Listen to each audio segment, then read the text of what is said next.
সম্প্রতি বিজ্ঞানীরা দাবি করেছে খুব শীঘ্রই সূর্য পশ্চিম দিক থেকে ওঠা শুরু করবে। তাহলে কি আমরা আমাদের দ্বারপ্রান্তে রয়েছি?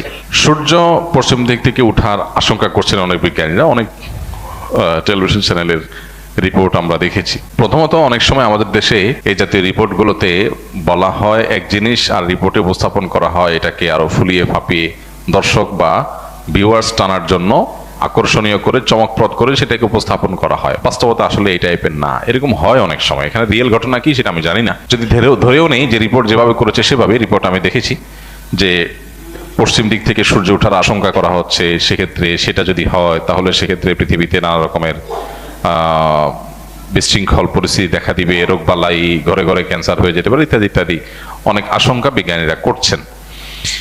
তো আমরা যখন কোরআন এবং হাদিসের ছাঁচে ফেলে এই গবেষণাকে মাপঝোপ করার চেষ্টা করি, তখন আমরা দেখতে পাই যে নবী করিম সাল্লাল্লাহু আলাইহি সাল্লাম কিয়ামতের আগে 10টি বিশেষ আলামত প্রকাশ পাওয়ার কথা বলেছেন, যেগুলোকে আলামাতুস সাআহ আল কুবরা বলা হয়েছে, অর্থাৎ কিয়ামতের বড় বড় আলামত হিসাবে আখ্যায়িত করা হয়েছে। এখানে বড় আলামত বলতে কিয়ামতের একেবারে শেষ মুহূর্তে এসে যেগুলো দেখা দিবে সেগুলোই বড় আলামত, আর যেগুলো অনেক আগে থেকে দেখা দিবে সেগুলো ছোট আলামত।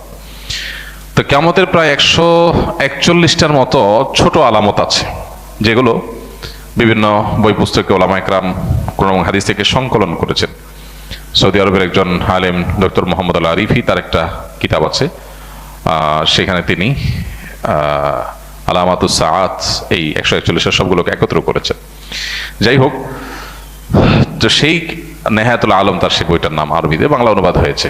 তো সেই কিয়ামতের আলামতের বইয়ে তিনি 141টা ছোট আলামত উল্লেখ করেছেন, যার বেশিরভাগই পৃথিবীতে ঘটে গেছে, যেগুলো নবী সাল্লাল্লাহু আলাইহি ওয়াসাল্লাম ভবিষ্যদ্বাণী করেছেন ঘটবে ঘটবে ঘটবে, কিন্তু ঘটে গেছে।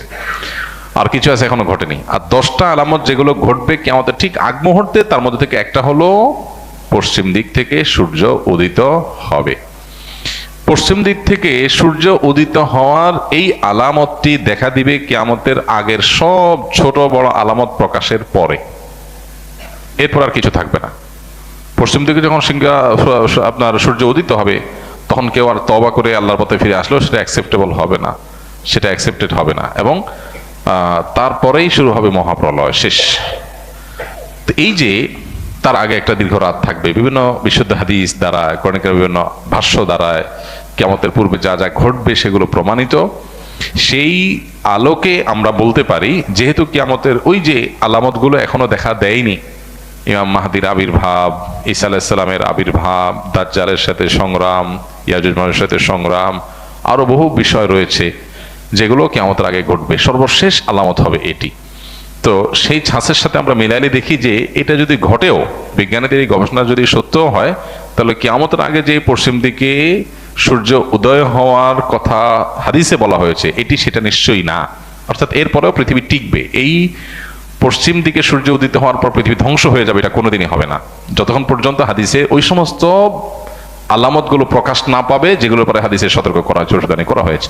এর আগে আপনারা দেখেছেন বিভিন্ন সময় বিজ্ঞানীরা গবেষণা বলেছেন, বিভিন্ন আপনার নক্ষত্র তাদের যে কক্ষপথে তাদের যে বিচরণ হয়ে থাকে, আল্লাহ সুবহানাহু ওয়া তাআলা কোরআনে কারীমে যে বলেছেন যে ওয়াশ-শামসু তাজরি লিমুস্তাকাররিন লাহা যালিকা তাকদীরুল আজিল আলীম ওয়াল কামারু কদ্দারনাহা মানাসিলা।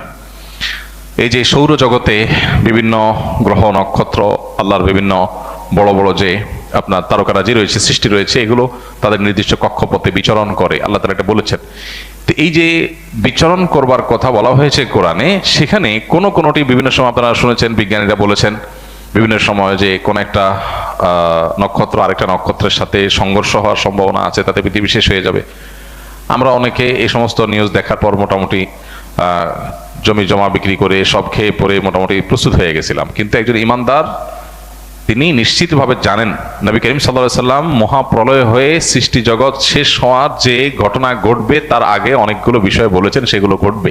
তার অনেক কিছু এখনো ঘটে নাই, সো আমরা সেটার জন্য অপেক্ষায় আছি। ওইটার আগে কখনো এটা হবে না। যদি এরকম সংঘর্ষ হয়ও, পৃথিবী যদি ক্ষতিগ্রস্ত হয়ও, তো আবার পৃথিবী আবার জেগে উঠবে। এটা ফাইনাল সে ক্ষতিগ্রস্ত হওয়া নয়, যেটি হাদিসে বলা হয়েছে। সো এই পশ্চিম দিকে যদি সূর্য উদিত হওয়ার ঘটনা কোনোভাবে আংশিকভাবেও যদি এটি সত্য বাস্তবায়িত হয়ও, তারপরেও সেটি সেই পশ্চিম দিকে সূর্য উদিত হওয়া নয় যেটার মাধ্যমে সব ধ্বংস হয়ে যাবে। বরং বিজ্ঞানীদের এই সমস্ত গবেষণার মাধ্যমে একজন ইমানদারের এই ঈমানটা আরো বৃদ্ধি পায় যে নবী করিম সাল্লাল্লাহু আলাইহি সাল্লাম বা কোরআনে কারিমে যে আপনার ভবিষ্যৎবাণী করা হয়েছে, এটা ঘটবে ওইটা ঘটবে, তার কিছু কিছু আছে মানুষ কোনোভাবে বিশ্বাস করতে পারতো না, এক সময় অবিশ্বাস্য ছিল, কিভাবে এটা হবে। বিজ্ঞানীরা গবেষণা করে বিভিন্ন বৈজ্ঞানিক থিওরি দিয়ে সেটাকে তারা প্রমাণ করছেন কিভাবে এটা পসিবল, কিভাবে এটা সম্ভব। তাহলে যেটা আমাদের কাছে অসম্ভব মনে হতো, অনেকের কাছে অযৌক্তিক মনে হতো, অনেকের কাছে ইলজিক্যাল মনে হতো, বৈজ্ঞানিকদের গবেষণার মাধ্যমে সেটার সম্ভাব্যতা প্রমাণিত হওয়াটা, এটা আমাদের ঈমানকে বাড়িয়ে দেয় যে আল্লাহ এবং তার রাসূল সাল্লাল্লাহু আলাইহি সাল্লাম যা বলেছেন আমাদের বুঝে আসতো না এটা কিভাবে হবে, কিন্তু দেখলাম যে পরে বিজ্ঞানীরা বিভিন্ন গবেষণা দ্বারা সেটা সম্ভাব্যতা প্রমাণ করেছেন। তখন আমরা আমাদের ঈমানকে আরো বৃদ্ধি করি, আরো শানিত করি যে আলহামদুলিল্লাহ আমরা না বুঝেও ঈমান আনি। কিন্তু আমার না বুঝে ঈমান আনার মানে এই না যে আমি যে বিষয়বস্তু ঈমান এনেছি এটা ইলজিক্যাল, লজিকটা আমার জানা নেই, পরে আবিষ্কার হয়েছে, কিন্তু আল্লাহ যা বলেছেন তার চেয়ে বড় কোনো লজিক হতে পারে না, সেটা আমার এখন বুঝে আসুক আর না আসুক। এখান থেকে বড় ঈমান আরো আমাদের বৃদ্ধি হয়। তবে এটা সেই ঘটনা অবশ্যই না যেটি হাদিসে বলা হয়েছে, কারণ তার আগে আর অনেক কিছু ঘটার কথা বলা হয়েছে।